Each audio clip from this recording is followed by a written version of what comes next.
Hello everyone, welcome to prep IAS. आप सभी का प्रेप आईएएस पे स्वागत है। फ्रेंड्स, अगर हम प्रीलिम्स पेपर की बात करें तो लगातार ये पेपर इवॉल्व हो रहा है। किस तरह से? स्टैटिक क्वेश्चंस कम होते जा रहे हैं एंड पेपर की अनसर्टेनिटी, रैंडमनेस या कहें डिफिकल्टी लेवल बढ़ता चला जा रहा है। तो अब ये चैलेंज हो गया है स्टूडेंट के सामने कि किस तरह से ज्यादा क्वेश्चंस अटेम्प्ट करें इन प्रीलिम्स पेपर। और यही हमारा आज का टॉपिक ऑफ डिस्कशन है कि how to maximise your attempts in prelims 2023। तो इस वीडियो को एंड तक जरूर देखना। बहुत सारी इंफॉर्मेशन आपको मिलेगी जो आपको हेल्प करेगी इन मैक्सिमाइजिंग योर अटेम्प्ट्स। तो चलिए शुरुआत करते हैं आज के इस लेक्चर की। Let's start. बट थोड़ा सा मैं आपको बता दूं अबाउट माई सेल्फ। देखिए, मेरा नाम है सौरभ जैन एंड यूपीएससी में मैंने 2 अटेम्प्ट दिए थे। My first attempt was in year 2018 and my second and last attempt was in 2019 and दोनों ही बार मैंने इंटरव्यू दिया हुआ है। तो जो मेरा फर्स्ट अटेम्प्ट था 2018 में, उसकी मार्कशीट आपके सामने है। तो पेपर 1 में मुझे मिले थे 101 मार्क्स और इस समय कट ऑफ थी 98। ओके, एंड 2019 वाले अटेम्प्ट में मेरा स्कोर था 120। देखिए, सी सेट मेरे लिए कभी दिक्कत नहीं बना, मेरा अच्छा स्कोर आता था। ओके, तो this is about my prelims marksheet. अब देखो, जब हम बात करते हैं प्रीलिम्स पेपर की तो काफ़ी लोगों के माइंड में क्वेश्चन होता है कि सर कितने क्वेश्चंस हमें अटेम्प्ट करने चाहिए ताकि सिलेक्शन हो जाए। तो सबसे पहले उसकी बात करेंगे। तो उसको समझने के लिए पहले हम ये देखते हैं कि प्रीवियस ईयर कट ऑफ क्या जा रही है। तो यहाँ पे पिछले 5 साल का डेटा आपके सामने होगा। तो अगर हम जनरल कैटेगरी की बात करें तो 2017 में कट ऑफ थी 105। ओके, एंड उसके बाद से लगातार जो कट ऑफ है वो कम होती जा रही है। तो जैसे जैसे पेपर का डिफिकल्टी लेवल बढ़ रहा है ना, कट ऑफ भी कम होती जा रही है। तो हम ऐसा तो कह ही सकते हैं कि 110 ये एक सेफ स्कोर है। अगर इतना स्कोर आप लेके आ रहे हो तो डेफिनेटली आपका सिलेक्शन होगा, हम कह सकते हैं। ये जो पिछले 5 साल का डेटा है। तो देखिए, हमें 150 टारगेट नहीं करना है। हमारा टारगेट होना चाहिए 110 कि भाई इतने मार्क्स आ जाएं और हमारा प्रीलिम्स निकल जाए। तो हमारी तैयारी इसी बेसिस पे होनी चाहिए। अब हम आते हैं उस क्वेश्चन पे जो आप सभी को परेशान करता है कि हमें कितने क्वेश्चंस अटेम्प्ट करने चाहिए। तो देखिए, इसका एज सच कोई स्टैंडर्ड आंसर नहीं है। काफ़ी लोग कहते हैं कि सर पूरे के पूरे क्वेश्चंस अटेम्प्ट करने चाहिए या 90 प्लस क्वेश्चंस करने चाहिए, 95 करने चाहिए। तो मैं फिर से कह दूं, इसका कोई भी स्टैंडर्ड आंसर नहीं है। 2 चीज़ें हैं जो डिसाइड करेंगी कि कितने क्वेश्चंस आपको अटेम्प्ट करने हैं। और उसमें पहली चीज़ है आपका एक्यूरेसी लेवल। और ये आपको कैसे पता चलेगा? टेस्ट सीरीज से। तो 40 से 50 पेपर अटेम्प्ट करो and find out what is your accuracy level. Means अगर आप 100 क्वेश्चंस अटेम्प्ट करते हो तो ऑन एन एवरेज आपके कितने क्वेश्चंस सही होते हैं। अगर मान लो 80 प्लस क्वेश्चंस आपके सही हैं, इट मींस आपका एक्यूरेसी काफी अच्छा है। बट मान लो आपके 60 क्वेश्चन ही सही होते हैं या उससे कम क्वेश्चन सही हो रहे हैं, इसका मतलब आपका एक्यूरेसी लेवल थोड़ा कम है।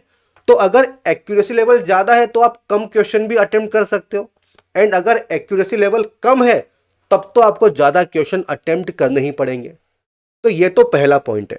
दूसरा पॉइंट ये है कि आपको ये डिसाइड करना पड़ेगा कि पेपर का डिफिकल्टी लेवल क्या है। और ये ऑन द स्पॉट ही होगा। अगर पेपर डिफिकल्ट है, अगर रैंडम क्वेश्चंस काफी ज्यादा है, फॉर एग्जांपल स्पोर्ट्स पे क्वेश्चन पूछे गए थे, तो अगर रैंडम क्वेश्चंस काफी ज्यादा पूछे गए तो ऑब्वियस सी बात है कि पेपर का जो लेवल है वो काफी हार्ड है, काफी डिफिकल्ट है। तो उस केस में भी अगर आप 90-95 क्वेश्चंस अटेम्प्ट कर रहे हो तो ये चीज सही नहीं होगी। ओके, उस केस में आप अपने नंबर ऑफ क्वेश्चंस को कम कर सकते हो। ओके, तो मैं आपको यह कह सकता हूं कि अगर पेपर इजी टू मॉडरेट है, इजी टू मॉडरेट, तो 90 प्लस क्वेश्चंस आप अटेम्प्ट करने का प्लान कर सकते हैं, टारगेट कर सकते हैं। ओके, बट अगर पेपर डिफिकल्ट है तब भी बिलो 80 तो आपको नहीं जाना है। तो कम से कम 80 क्वेश्चन का टारगेट तो आपको लेके ही चलना है, ठीक है। क्योंकि देखिए कट ऑफ अराउंड 55 क्वेश्चंस अगर आपके सही हो रहे हैं तो आप सेफ साइड पे हो। बट देखो होता क्या है ना कि काफी क्वेश्चंस गलत भी हो जाते हैं क्योंकि पेपर काफी ट्रिकी भी होता है, ओके। तो अगर क्वेश्चंस आप कम अटेम्प्ट कर रहे हो तो एक डिसएडवांटेज होगा आपके पास, ठीक है। क्योंकि अगर मान लो क्वेश्चन गलत हो गए तो फिर क्या, इसलिए आपके नंबर ऑफ क्वेश्चंस तो ज्यादा ही होने चाहिए। 80 से कम मत करिए, बट 80 से ऊपर कितने होंगे ये आप डिसाइड करो आपके एक्यूरेसी लेवल के हिसाब से एंड पेपर के डिफिकल्टी लेवल के हिसाब से, ओके। तो आई होप ये चीज क्लियर हो गई होगी कि कितने क्वेश्चंस हमें अटेम्प्ट करने हैं, ओके। अब देखो इसके बाद जो अगला क्वेश्चन आता है वो ये आता है कि सर सपोज हमें 85 क्वेश्चन अटेम्प्ट करने हैं, बट जब हम पेपर को देखते हैं तो स्टैटिक जो नॉलेज है वो काफी कम यूज होती है, पेपर काफी डिफिकल्ट आता है। तो इवन 80-85 क्वेश्चन अटेम्प्ट करना भी बहुत डिफिकल्ट है। तो किस तरह से अटेम्प्ट को मैक्सिमाइज करें, तो देखिए इसके लिए आपको स्ट्रेटजी अपनानी होगी और इस स्ट्रेटजी में बहुत सारे पॉइंट्स हैं जो आपको समझने होंगे और इन पे वर्क करना होगा। देखिए कंपटीशन काफी ज्यादा है और कोई भी एस्पेक्ट आप मिस नहीं कर सकते हो। तो देखिए सबसे पहला पॉइंट है प्रिपेयर योर सिलेबस। तो जो सिलेबस दिया हुआ है वो आपको प्रिपेयर करना होगा, ये सबसे पहली रिक्वायरमेंट है। उसके बाद सेकंड रिक्वायरमेंट है आपको टेस्ट सीरीज अटेम्प्ट करनी है, ओके। थर्ड रिक्वायरमेंट है कि पेपर को अटेम्प्ट करने की भी एक स्ट्रेटजी आपके पास होनी चाहिए। मींस स्ट्रेटजी इस तरह से हो कि हर क्वेश्चन कम से कम 2 बार आपने विजिट किया हो इन योर रियल एग्जामिनेशन। तो आपको स्ट्रेटजी डेवलप करनी होगी। देन आपको elimination, common sense, guest work लगाना पड़ेगा और बिना इसके आज की डेट में सिलेक्शन नहीं हो रहा है।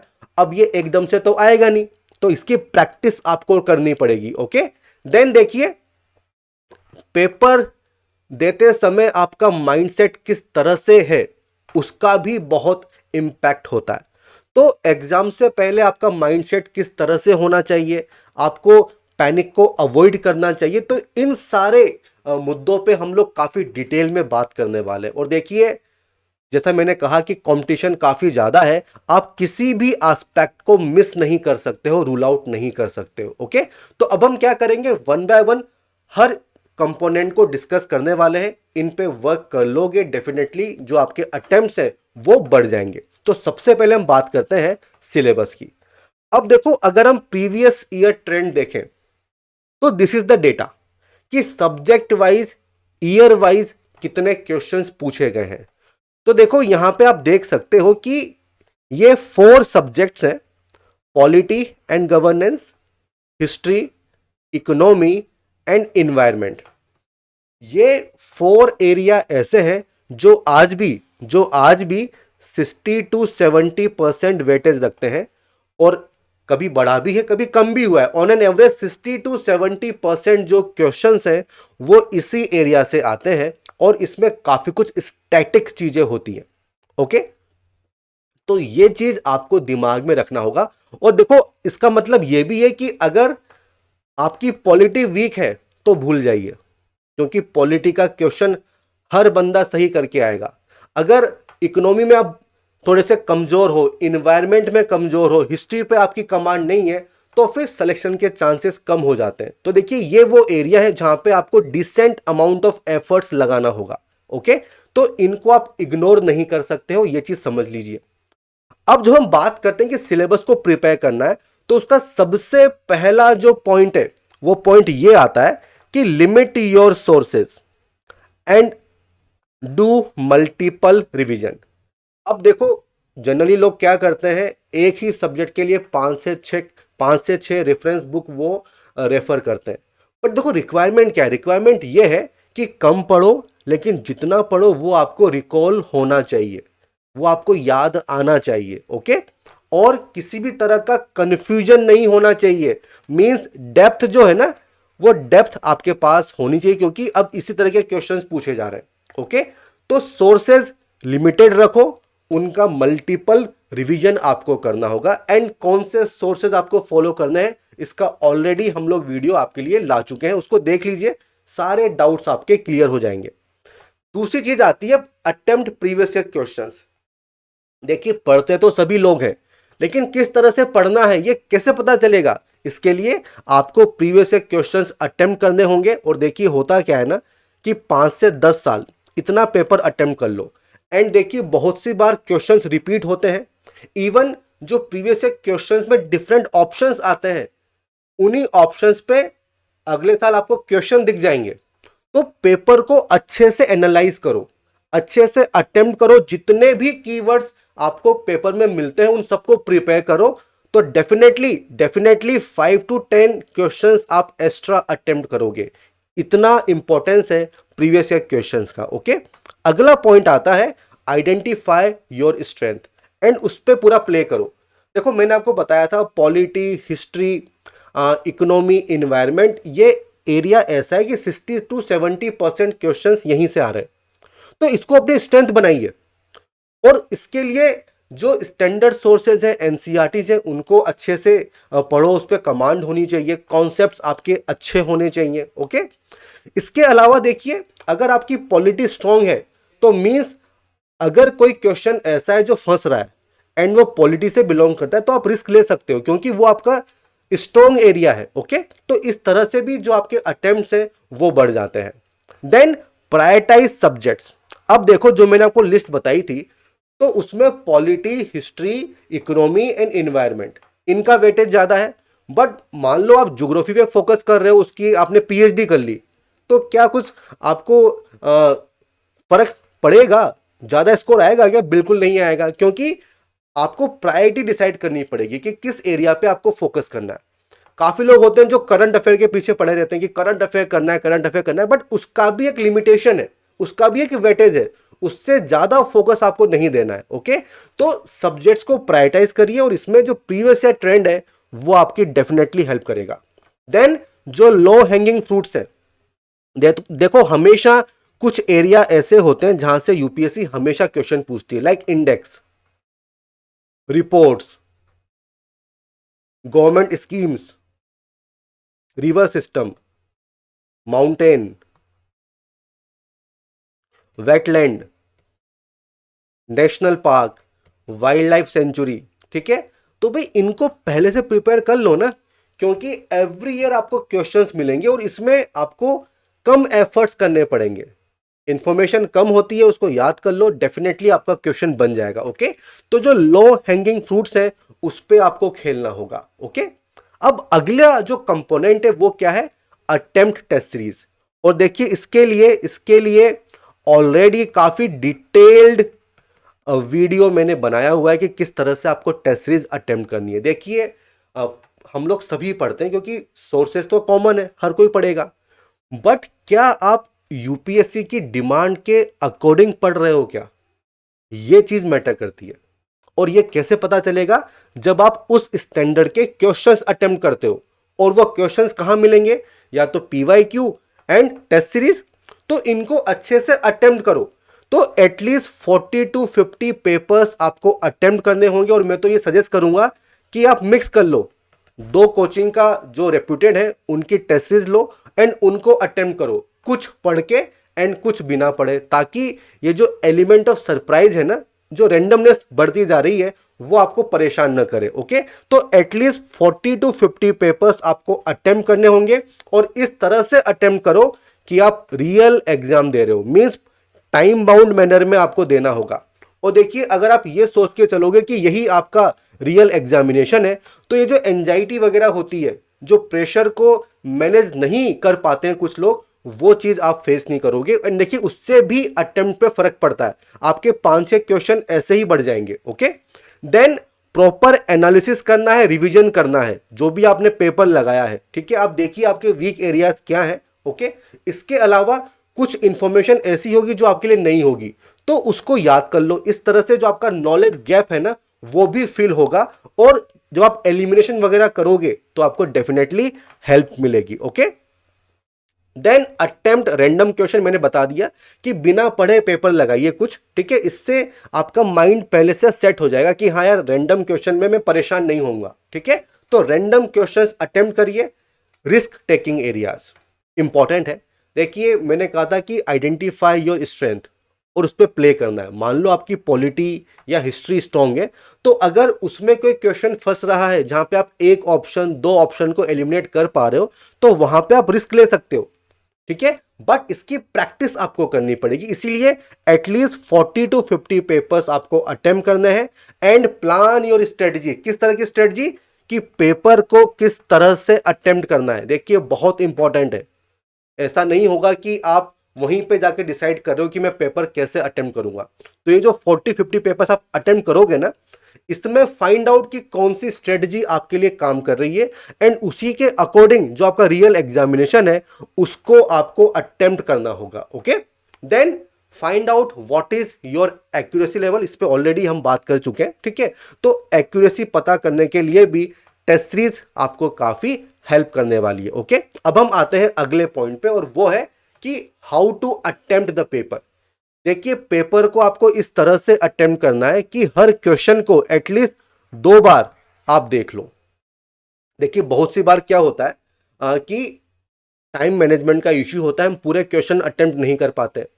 कभी कभी ऐसा होता है कि जो क्वेश्चन आपको नहीं आते हैं या जो डिफिकल्ट है उस पर आप ज़्यादा टाइम इन्वेस्ट कर रहे हो, और इस वजह से या तो आते हुए क्वेश्चन छूट जाएंगे, या फिर जो क्वेश्चन आपको आते हैं उस पर आप कम टाइम दे रहे हो, तो गलत होने के चांसेस बढ़ जाते हैं।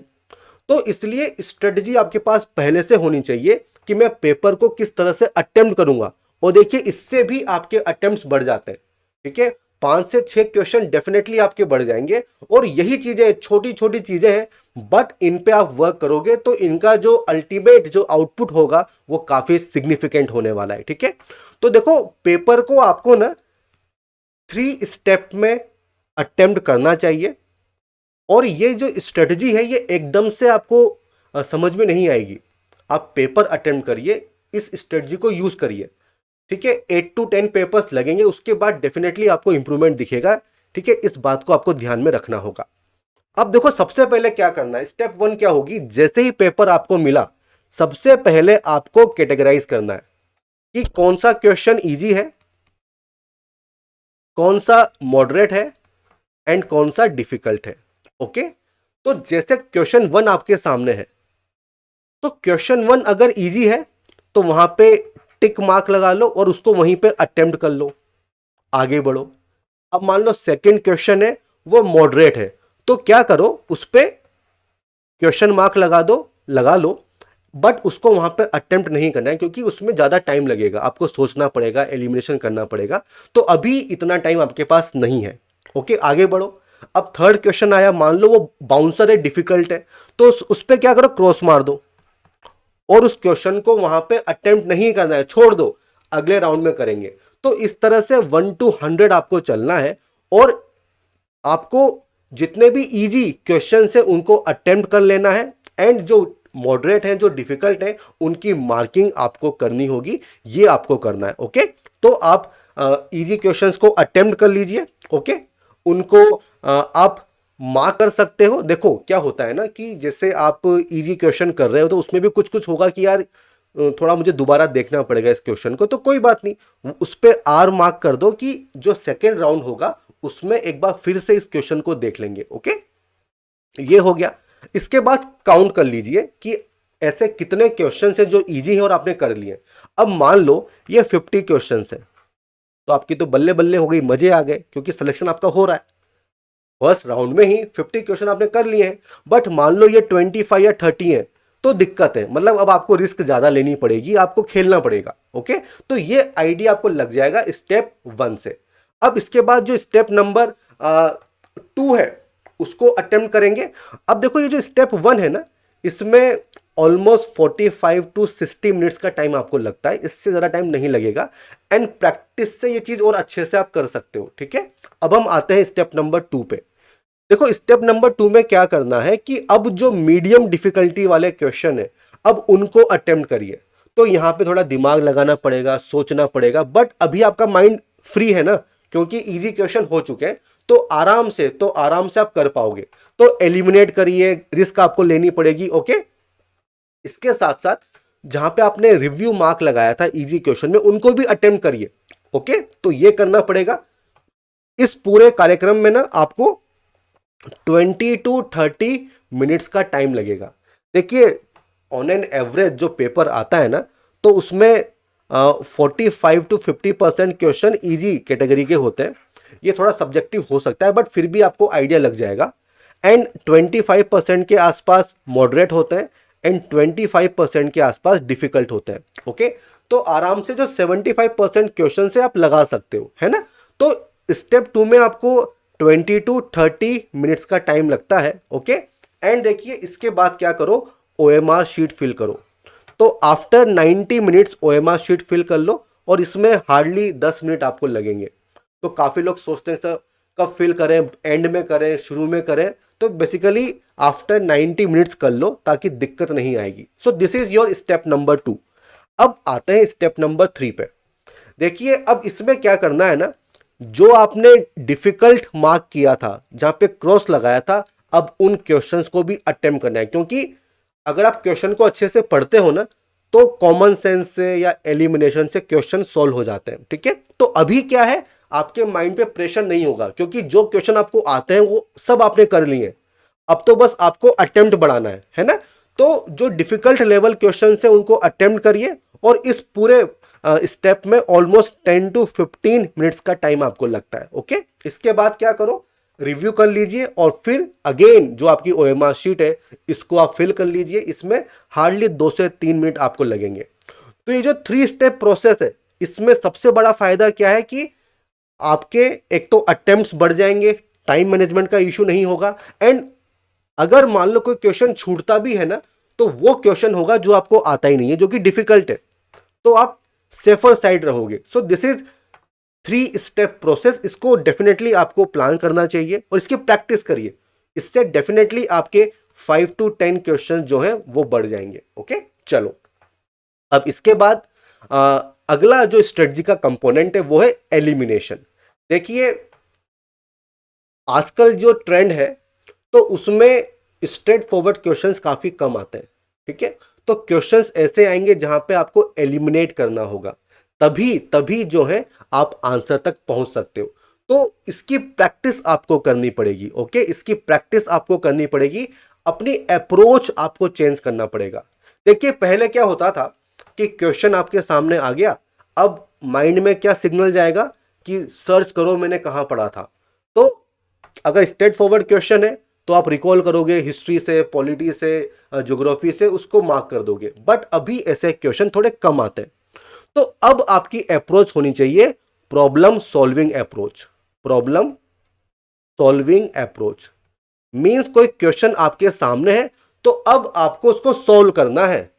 ठीक है, वो कैसे भी आप करो ये आपके ऊपर डिपेंड करता है। ठीक है, तो अब आपको अपनी अप्रोच चेंज करनी है। जो कन्वेंशनल जो मेथड है, जो अप्रोच है, उसमें थोड़ा चेंज आपको करना होगा। आपको प्रॉब्लम को सॉल्व करना होगा। कॉमन सेंस लगाइए, थोड़ी रिस्क लीजिए, थोड़ा वाइल्ड गेस मारिए, थोड़ा सा एलिमिनेशन करिए। ओके, और ये प्रैक्टिस से ही चीजें होती है।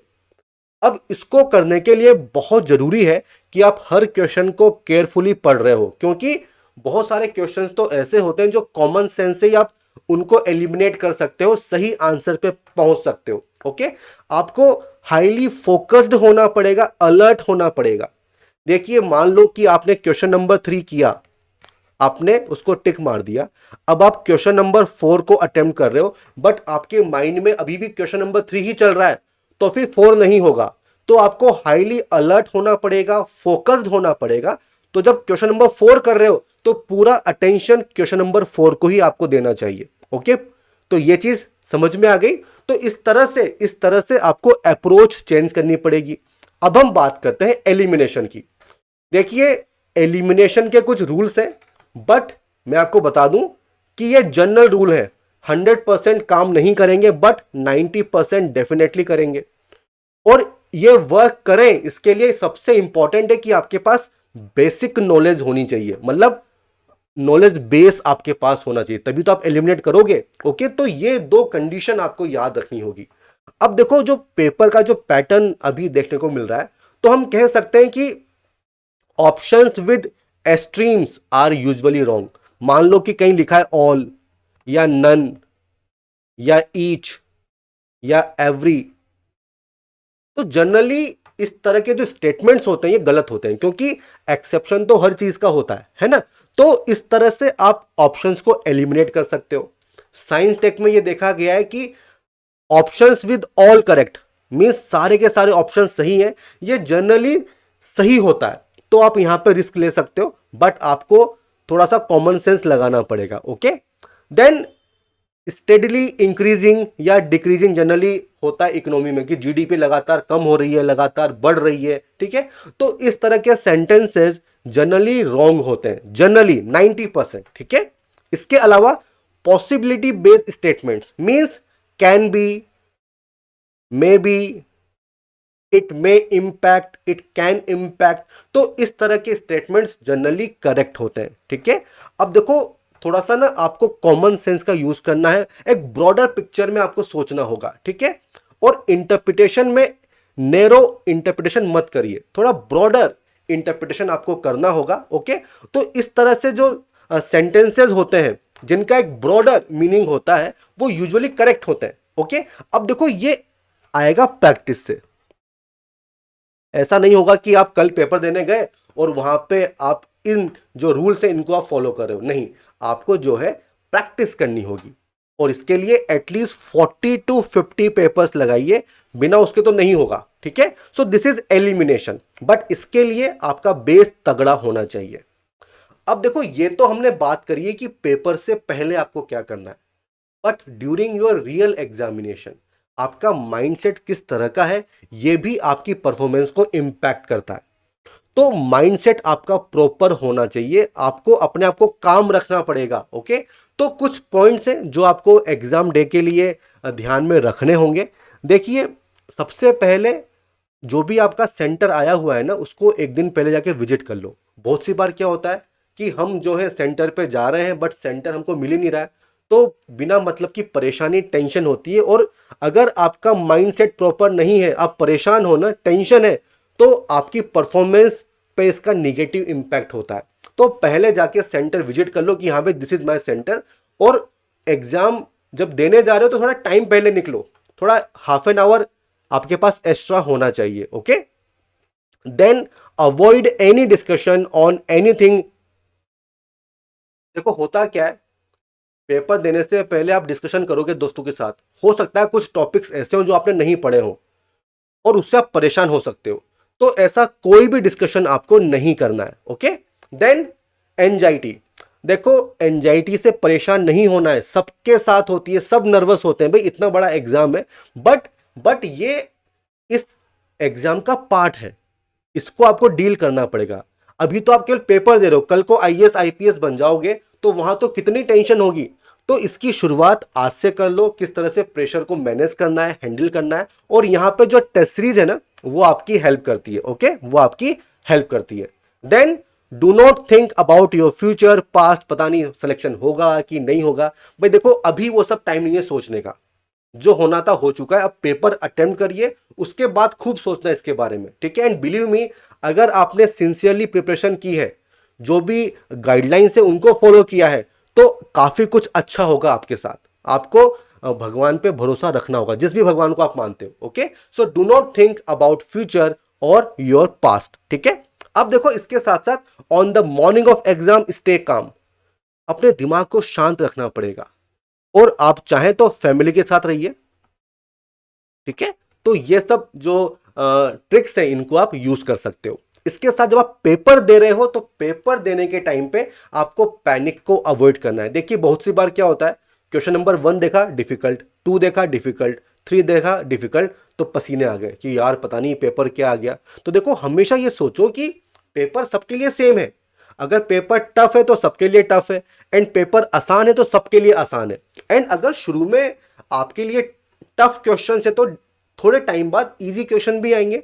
ओके, तो जो मैंने 3 स्टेप मेथड आपको बताया था उसको आप फॉलो करिए। ओके, तो एक तो ये चीज आपको दिमाग में रखनी पड़ेगी। दूसरी बात, जो भी स्ट्रेटजी आपने फाइनलाइज की है उस पे आपको स्टिक रहना पड़ेगा, उसको वहां पे चेंज मत करो, अदरवाइज इंपैक्ट इसका निगेटिव होगा।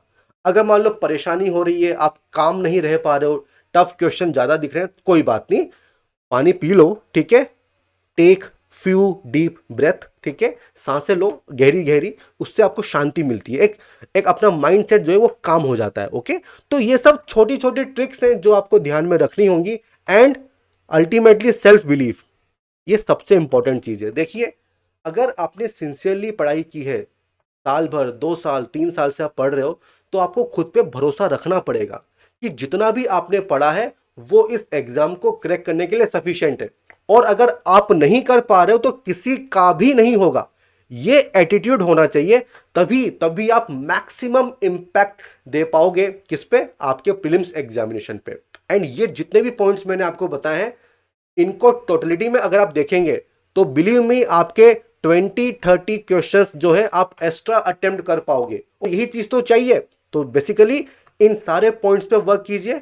एंड आई बिलीव कि ये जितने भी पॉइंट्स मैंने आपको बताए हैं ये डेफिनेटली आपकी हेल्प करेंगे। ओके, तो ये वीडियो आपको कैसा लगा हमें बताइए कमेंट सेक्शन में। अगर अच्छा लगा हो तो इसको लाइक करना न भूलें। एंड हमारे यूट्यूब चैनल प्रेपाइस को सब्सक्राइब कीजिए, शेयर कीजिए, आपके फ्रेंड्स में फॉरवर्ड कीजिए, ताकि वो भी हमारे इनिशिएटिव का पार्ट बन सके। सो ऑल द बेस्ट, जय हिंद।